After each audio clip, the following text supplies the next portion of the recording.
தெய்வீகமானவர்களே, அன்பு வணக்கங்கள்.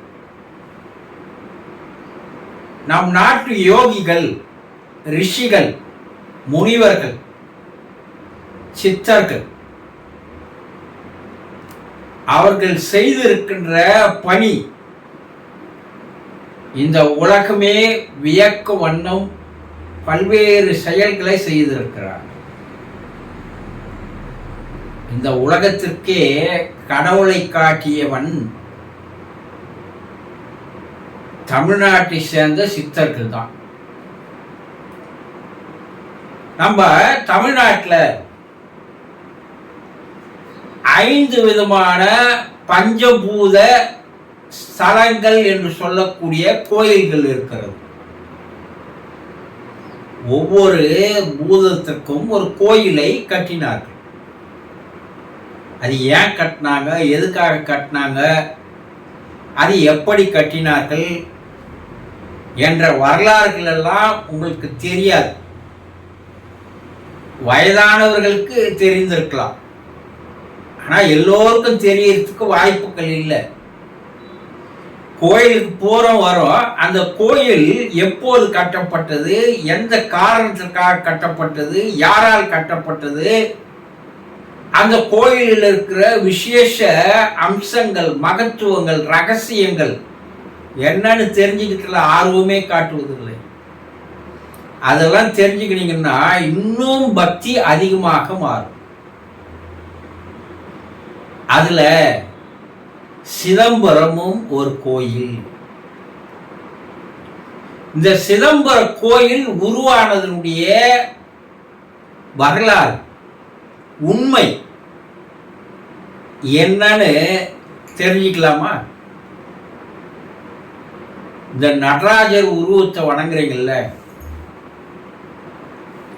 இந்த நடராஜர் உருவமானது முதலில்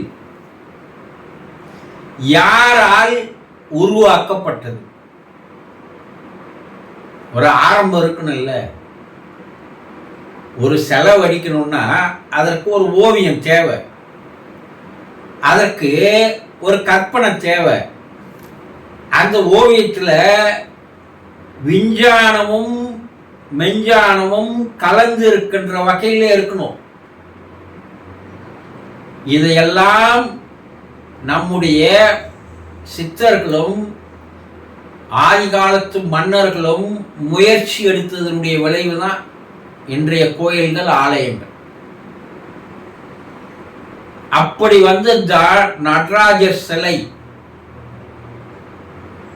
அது ஆர்ச் மாதிரி ரவுண்டா ஒரு காலை தூக்கினு ஒரு நடனம் ஆடுகின்ற ஒரு அமைப்பு. இதில் பயங்கரமான விஞ்ஞான ரகசியங்கள், அறிவியல் பூர்வமான கருத்துக்கள் நிறைய இருக்கு. இது முதல்ல எப்படி, யாருடைய கற்பனையில் உருவானது? அப்படி பார்த்தீங்கன்னா இரண்யவர்மன் என்று சொல்லக்கூடிய ஒரு மன்னன், அவன் அரச பதவியை துறந்து விட்டு அவன் ஒரு ஞானியாக, ஒரு துறவியாக எல்லா ஆலயங்களுக்கும் வரணும், எல்லா குளங்களிலும் குளிக்கணும் அப்படின்னு வரான். இப்போ சிதம்பரத்தில் இருக்கக்கூடிய குளம், அதுக்கு பேர் அப்போ அந்த காலத்துல சிவகங்கை தீர்த்த குளம்னு பேர். அப்போ கோயில் கிடையாது அங்க, பின்னால் அவனால் கட்டப்பட்டது அந்த கோயில். அந்த குளத்துல இறங்கி அவன் குளிக்கிறான். குளத்தினுடைய ஆழத்திற்கு போகும்போது ஒரு விதமான ஒரு ஓசை அவனுக்கு கேட்கிறது. இது என்ன, ஒரு விதமான ஓசை கேட்கிறது, ஒரு அதிர்வு கேட்கிறது, ஒரு ஒளி வருகிறது, ஒரு சத்தமானது கேட்கிறது என்று மிக உன்னிப்பாக கவனிக்கிறான். ஆனா குளத்தை விட்டு மேல நீர் மேல வந்த பிற்பாடு அந்த ஓசை கேட்கவில்லை.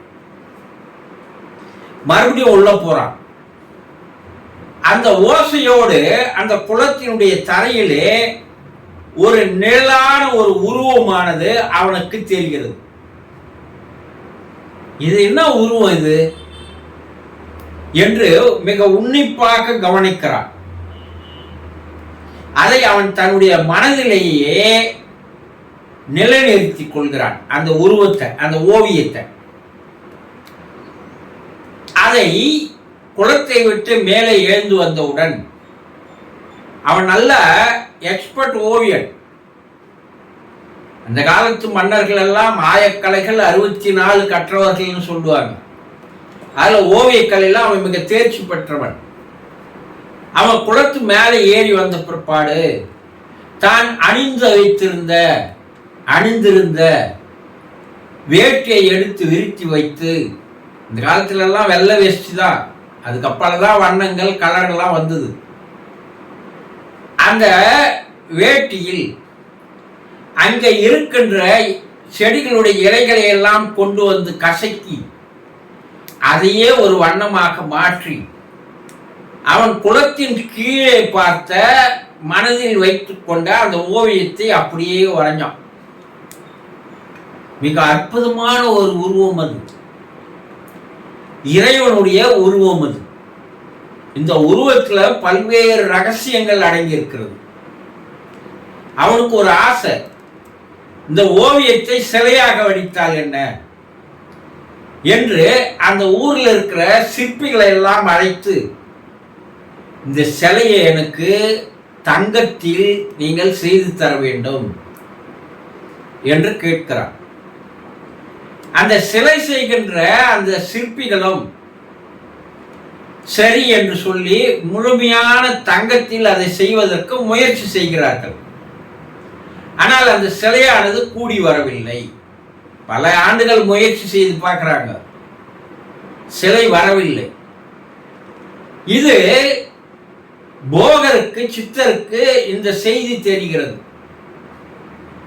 அவர் தன்னுடைய சீடர் கருவூராரை அனுப்பி, ஏதோ ஒரு மன்னன் இறைவனுடைய உருவம் அவனுக்கு தெரிந்ததாக கூறுகிறான், அதை தங்கத்தில் சிலை வடிக்க சொல்கிறான், நான் சில டெக்னிக் சொல்றேன், நீ அதை பயன்படுத்தி அந்த சிலையை செய்து தந்து விட்டுவான்னு அனுப்புறார்.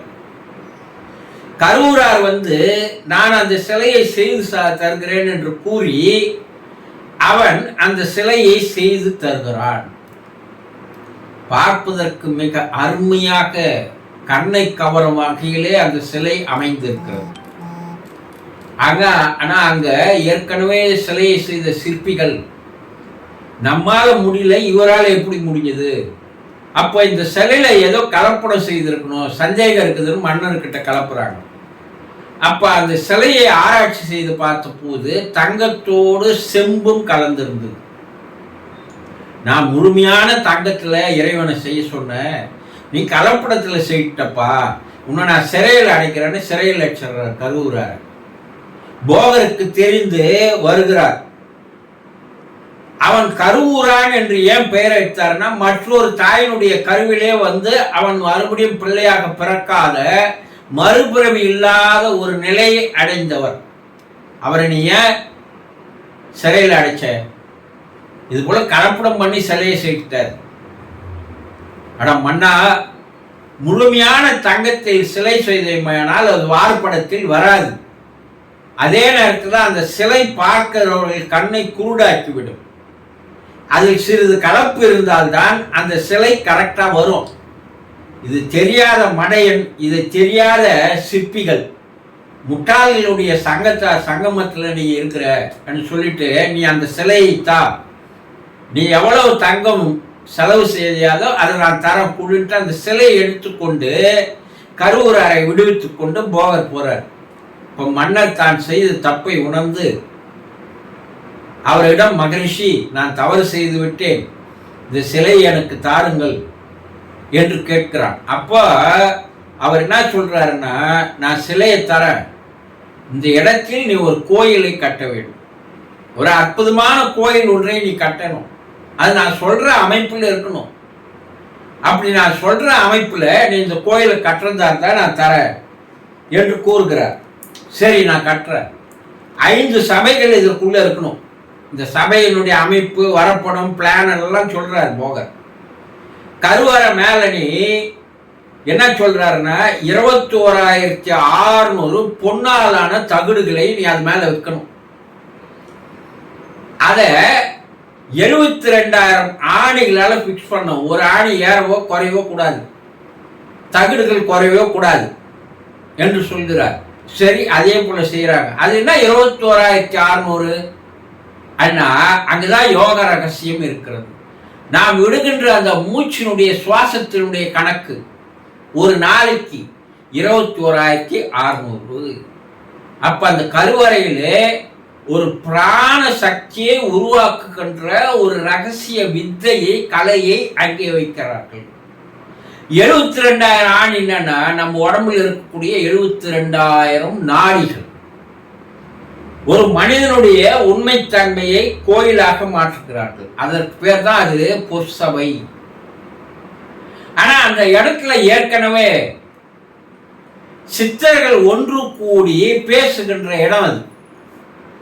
அப்படிப்பட்ட சித்தர்கள் யாரு அப்படின்னு நம்ம பார்த்தோம்னா யோகமுனி, பதஞ்சலி, அதே போல பார்த்தீங்கன்னா வியாக்கிரபாதர், உபமன்யு, திருமூலர் என்று சொல்லக்கூடிய சித்தர்கள் எல்லாம் கூடி இந்த உலகத்திற்கு தேவையான கருத்துக்களை பரிமாறுகின்ற இடமாக இருந்ததால் அது சித்தர் சபை என்று பெயர். அதனால்தான் பின்னாடி அது சித் சபை என்று மாறியது. அப்போ முதலில் இறைவனுக்கு உருவம் தந்தது.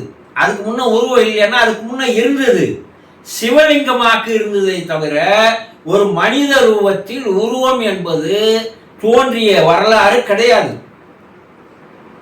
ஒரு லிங்கத்தை வைத்து வழிபட்டு வந்தார்கள். அதற்கு அப்பால இறைவனையுடைய திருமேனியை மனித ரூபத்தில் உருவாக்கிய முதல் காரணகர்த்தா இரண்யவர்மன் என்ற ஒரு அரசனால் அந்த இடத்துல உருவாக்கப்பட்டது. அதுதான் முதல் நடராஜருடைய சிலை. அந்த முதல் உருவாக்கப்பட்ட அந்த சிலை தான் இன்று தில்லை சிதம்பர கோயிலிலே இருக்கின்றது. இப்படிதான் உண்மையான வரலாறுகள் வந்தது. ஆனா அப்ப சிதம்பர ரகசியம் சொல்றாங்களா, அது என்ன கேட்டீங்கன்னா அது ஒரு மாபெரும் ரகசியம் அடங்கியது. என்ன ரகசியம்? எல்லா கோயிலையும் கருவறையில சிலைகள் உருவங்கள் இருக்கும். ஆனா சிதம்பரத்தில் இருக்கிற கருவறையில எந்த ஒரு சிலையும் கிடையாது, எதுவும் கிடையாது. ஏன்னா அது ஆகாச தத்துவம், பஞ்சபூதங்கள் இல்லையா, அதுல ஒண்ணு ஆகாச தத்துவம். நீங்க கண்ணால பார்க்க முடியாது, அருவமான ஒன்று. ஆனா அந்த அறைக்குள், கருவறைக்குள் செய்து வைத்திருக்கின்ற சித்தர்கள் செய்து வைத்திருக்கின்ற ஒரு மகத்தான கலை ஆற்றல் என்னன்றத நாளை பார்ப்போம். இதையெல்லாம் தெரிந்து கொள்ள வேண்டிய முக்கியமான சில வரலாற்று உண்மைகள். ஒரு பக்தனா இருந்துட்டா போதாது, ஒரு சாமியை கும்பிட்டா போதாது, ஒரு வழிபாட்டு முறைகள் இருந்துட்டா போதாது. ஆருத்ரா தரிசனம் அப்படின்னா அங்க போய் எக்கச்சக்கமா லட்சக்கணக்கில் அன்னைக்கு போய் தரிசனம் பண்றீங்க. எதை தரிசனம் பண்ணீங்க? அதனால உங்களுக்கு என்ன பலன்? அதை தெரிந்து கொண்டு தரிசனம் செய்தால் அதற்குண்டான பலனை உங்களால் முழுமையாக பெற முடியும் என்பதை நாளை பார்ப்போமா? தொடர்ந்து வாருங்கள். பல்வேறு ரகசியங்களை உங்களுக்கு நான் எடுத்து கூற இருக்கிறேன். சந்தோஷம்.